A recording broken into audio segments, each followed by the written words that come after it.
Boa noite a todos. Que Jesus possa nos envolver, nos inspirar mais uma vez, pois é uma responsabilidade muito grande falar do Evangelho, principalmente num dia como hoje, onde nós estamos retornando das férias. A casa gradativamente vai recebendo seus trabalhadores, seus frequentadores. Por isso nós reiteramos o convite de que se algum médium, trabalhador, ou que estiver no quarto e quinto estágio, estiver assistindo o Evangelho, tem dias que nós reservamos o Evangelho para nós mesmos, mas que possa subir ou ficar nas pontas, ajudando na hora do passe, tá bom? Muito obrigada. Então vamos lá. A visão é um dos 5 sentidos que o homem possui. Nós podemos dizer que é um dos mais importantes. Só um minuto, por favor.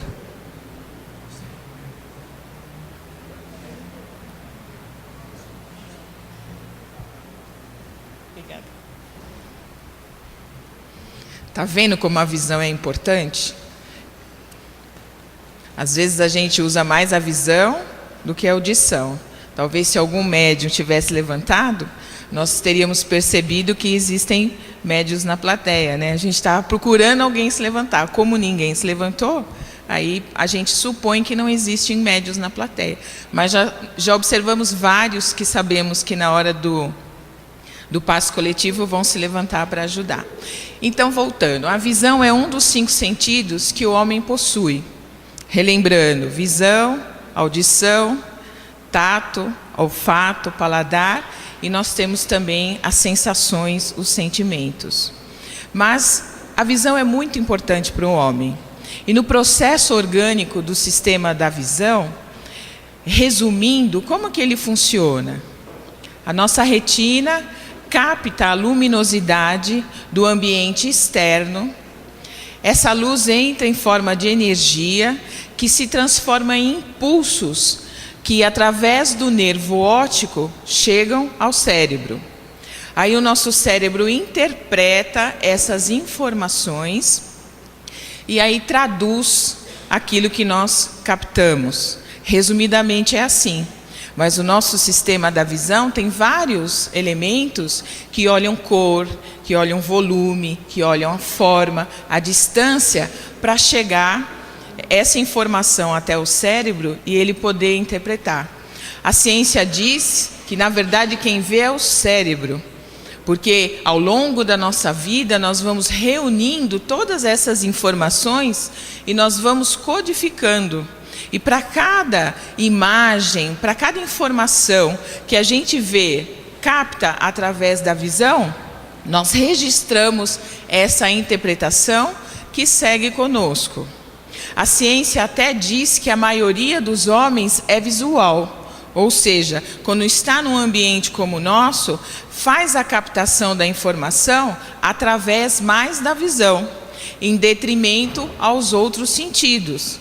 Nós podemos estar aqui vendo o que eu estou falando, mas não necessariamente ouvindo, prestando atenção. Posso não estar também usando o meu sentido da sensação para nós sentirmos o que acontece conosco quando nós entramos num ambiente como esse. Será que nós usamos o nosso sentido do odor? Quantas pessoas às vezes entram num ambiente como esse e percebem odor de rosas ou odor de ervas? Paladar nós vamos poder usar só depois quando nós formos na cantina. Mas a maioria do ser humano é visual. Isso é errado? Não, a ciência diz que não. Mas quanto mais nós nos empenharmos em usar todos os sentidos, mais informações nós conseguimos captar acerca de uma informação, de um ambiente, aquilo que nós estamos vivenciando.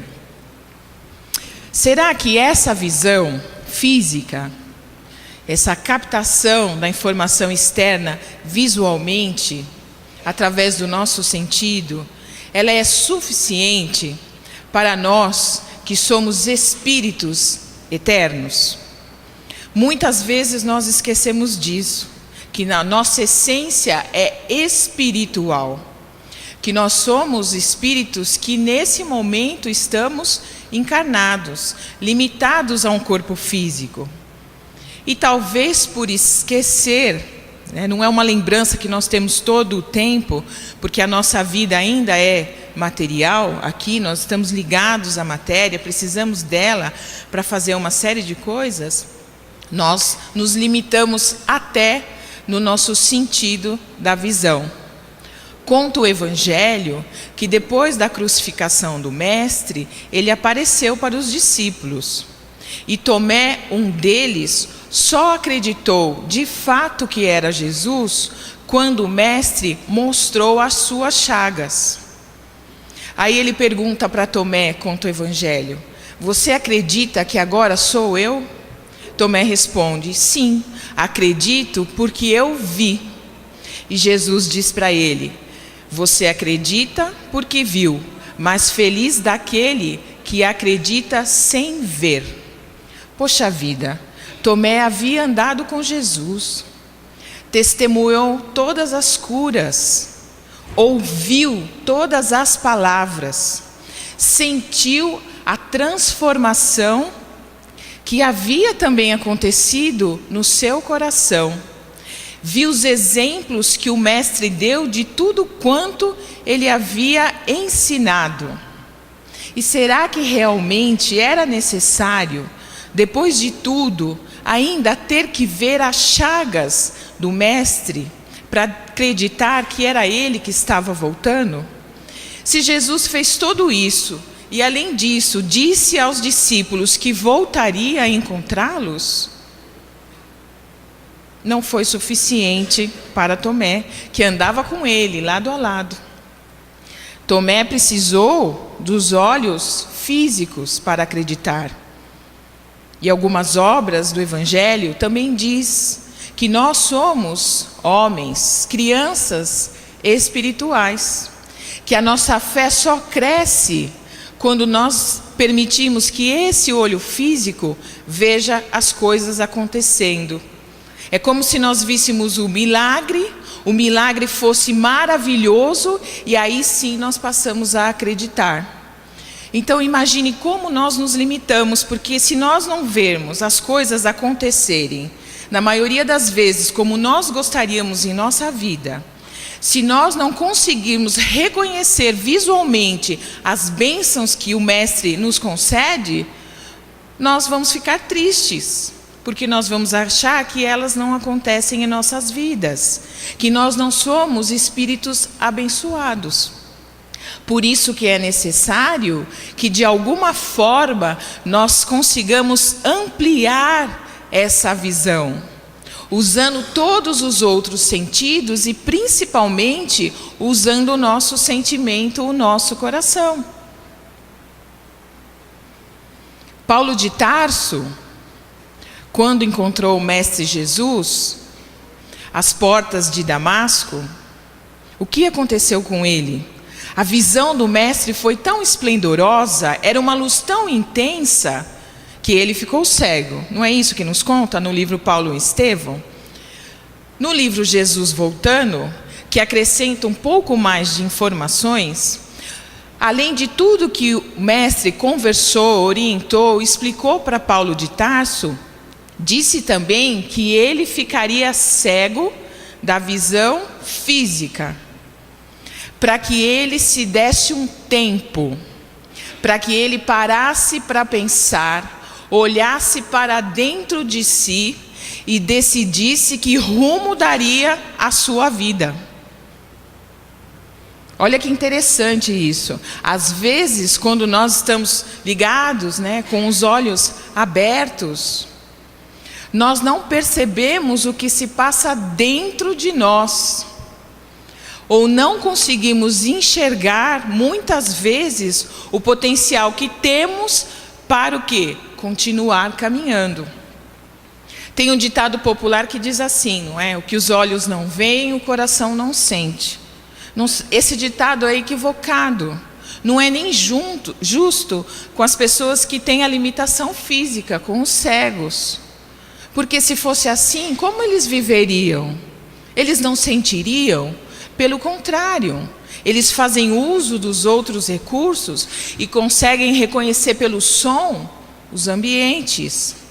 Pelo tato, não é? Eles apalpam e conseguem sentir a fisionomia das pessoas. Pelo olfato, o cheiro das pessoas. E pela sensibilidade dos seus sentimentos, com que tipo de pessoa eles estão se relacionando. Vou fazer um parênteses aqui para contar que nessa casa se formou, acho que já faz 1 ano, uma deficiente visual. E eu fiquei impressionada quando eu vim dar aula. Olha como a gente às vezes é muito limitado mesmo.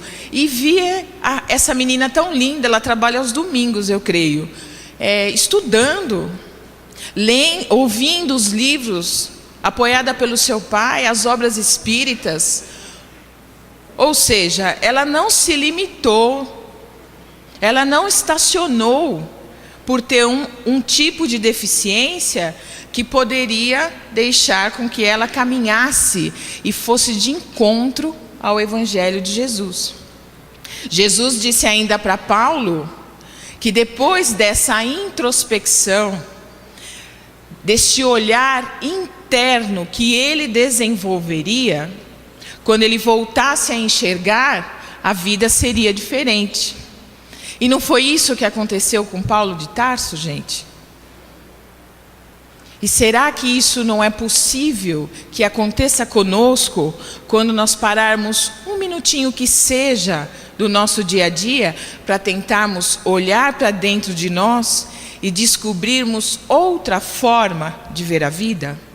Mateus, no capítulo 7, versículo 22 e 23, onde ele descreve a boa nova do Mestre Jesus, falando lá no Sermão da Montanha sobre as bem-aventuranças, ele diz que o Mestre ensinou que a candeia da alma são os olhos. De sorte nós teremos se os nossos olhos forem bons, porque na nossa vida haverá luz. Se os nossos olhos forem maus, a nossa vida será tenebrosa. Está escrito lá, Evangelho de Mateus.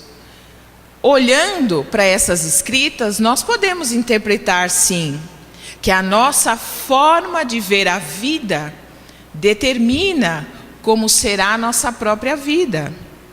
E nós levamos uma vantagem quando nós estudamos o Evangelho à luz da doutrina espírita, que diz sobre a continuidade da vida, que fala sobre um Deus bom, misericordioso, um Pai justo, que traz o Evangelho de Jesus, a presença dos amigos espirituais, e nos ensina que nós podemos sim ver a vida num lado diferente, que nós devemos buscar o bem, o melhor. E o primeiro ensinamento, um dos mais importantes que a doutrina nos dá, é que aquilo que nos parece a dor, na verdade é a cura.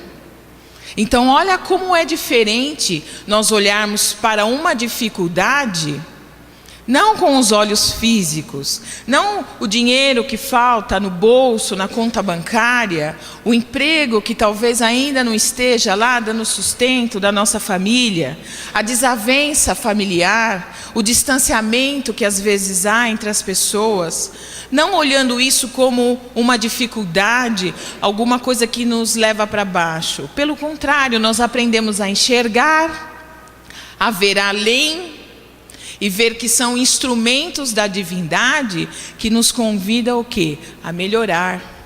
Nos convida a exercitar essa capacidade que todos nós temos de sermos melhores. São os desafios da vida que nos fazem crescer. Hoje nós podemos estar passando qualquer tipo de problema.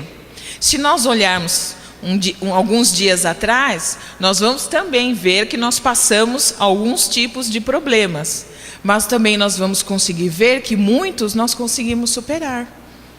E será que não foi essa visão diferente acerca da vida que determinou a nossa vitória, que determinou a nossa conquista?